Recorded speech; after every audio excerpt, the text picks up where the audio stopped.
कलियुग का आरंभ। जब श्री कृष्ण ने इस धरती से प्रस्थान किया तब द्वापर युग का अंत हुआ और कलियुग का आधिकारिक आरंभ हो गया। कलियुग वह युग है जिसे हिंदू धर्मशास्त्रों में सबसे अधम युग कहा गया है, जहां अधर्म का विस्तार होता है, मनुष्यों में स्वार्थ बढ़ता है और सत्य धीरे धीरे लुप्त हो जाता है। 1. श्री कृष्ण के जाने के संकेत। जब श्री कृष्ण ने अपने नश्वर शरीर का त्याग किया तब चारों ओर अजीब घटनाएं घटित होने लगीं जो कलियुग के आगमन का संकेत थीं। सूर्य और चंद्रमा की रोशनी मंद पड़ने लगी, चारों दिशाओं में अंधकार और भय का वातावरण बन गया। प्रकृति अशांत हो गई, समुद्र की लहरें उग्र होने लगीं, पशु पक्षी भयभीत होकर इधर उधर भागने लगे, वायु में एक विचित्र प्रकार की दुर्गंध फैल गई। ये सभी संकेत बताते थे कि अब धरती पर कलियुग का प्रवेश हो चुका है। 2. द्वारका का जलमग्न होना। श्री कृष्ण के जाने के बाद उन्होंने अर्जुन को संकेत दिया कि वह द्वारका के लोगों को सुरक्षित स्थान पर ले जाएं। अर्जुन ने उनके आदेश का पालन किया और जैसे ही वे द्वारका से निकले, समुद्र ने धीरे धीरे पूरी नगरी को अपने अंदर समा लिया। ये भी कलियुग के आरंभ का संकेत था, क्योंकि द्वारका सत्य, धर्म और श्री कृष्ण की लीला का केंद्र थी और अब वह इस नए युग के लिए अनुपयुक्त हो चुकी थी। 3. पांडवों का संन्यास और परीक्षित का राज्याभिषेक। युधिष्ठिर और पांडवों ने जब ये सब देखा तो उन्होंने समझ लिया कि अब उनका कार्य समाप्त हो चुका है। वे महाप्रयाण के लिए हिमालय की ओर निकल पड़े और राज्य को अर्जुन के पौत्र परीक्षित को सौंप दिया। परीक्षित ने पांडवों के बाद शासन की बागडोर संभाली, लेकिन अब धीरे धीरे अधर्म बढ़ने लगा। मनुष्य में स्वार्थ, लोभ और पाखंड प्रवेश करने लगा, जो कि कलियुग की पहचान थी। 4. कलियुग का प्रवेश, राजा परीक्षित और धर्मबैल की कथा। एक दिन राजा परीक्षित अपने अश्वमेध यज्ञ के घोड़े के साथ भ्रमण कर रहे थे। तभी उन्होंने देखा कि एक गौरवर्ण पुरुष एक गाय और एक बैल को लाठी से पीट रहा था। वह गाय पृथ्वी माता थी, जो श्री कृष्ण के जाने से अत्यंत दुखी थीं। वह बैल धर्मराज थे, जो अब अपने चारों पैरों में से 3 खो चुके थे और केवल सत्य नामक एक पैर पर खड़े थे। राजा परीक्षित को यह देखकर क्रोध आ गया। उन्होंने उस गौरवर्ण पुरुष से पूछा, हे मूर्ख, तुम कौन हो जो धरती और धर्मराज को कष्ट पहुंचा रहे हो? उस व्यक्ति ने उत्तर दिया, राजन, मैं स्वयं कलियुग हूँ।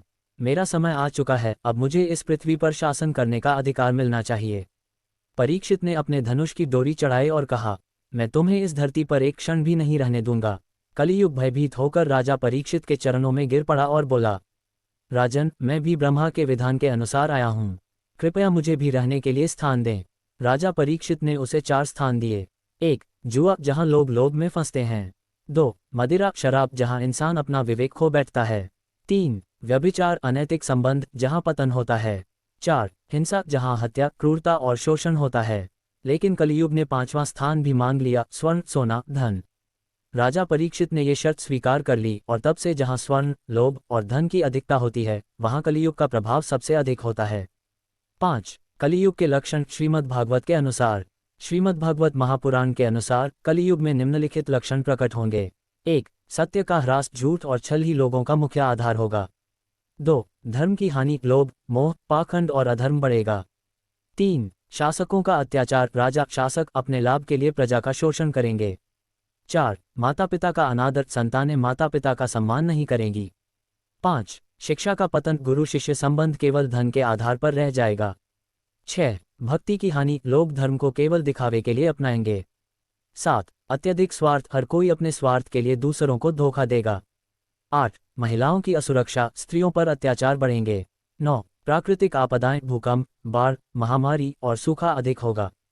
10. जीवन काल में कमी, मनुष्य की आयु घटकर 50-60 वर्ष हो जाएगी। 6. कलियुग में उद्धार का मार्ग।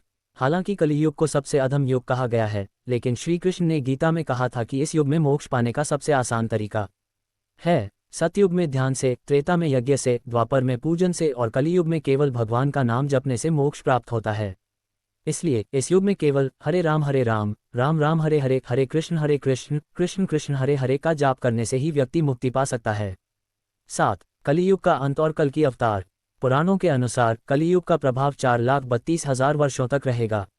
जब यह अपने चरम पर पहुंचेगा तब मनुष्य की औसत आयु 20-30 वर्ष रह जाएगी। लोग अपने माता पिता और गुरु का सम्मान बिल्कुल नहीं करेंगे। शासक और नेता अत्यंत क्रूर और अत्याचारी हो जाएंगे। समाज में अराजकता और युद्ध का माहौल रहेगा। अधर्म, पाखंड और पाप अपने चरम पर होंगे।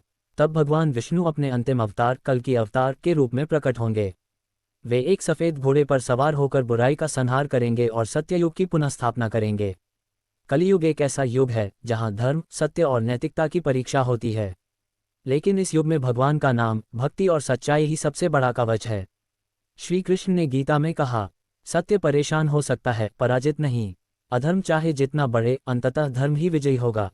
अतः इस युग में भी जो श्री कृष्ण, राम और हरि का स्मरण करेंगे, वे मुक्ति के मार्ग पर चल सकेंगे।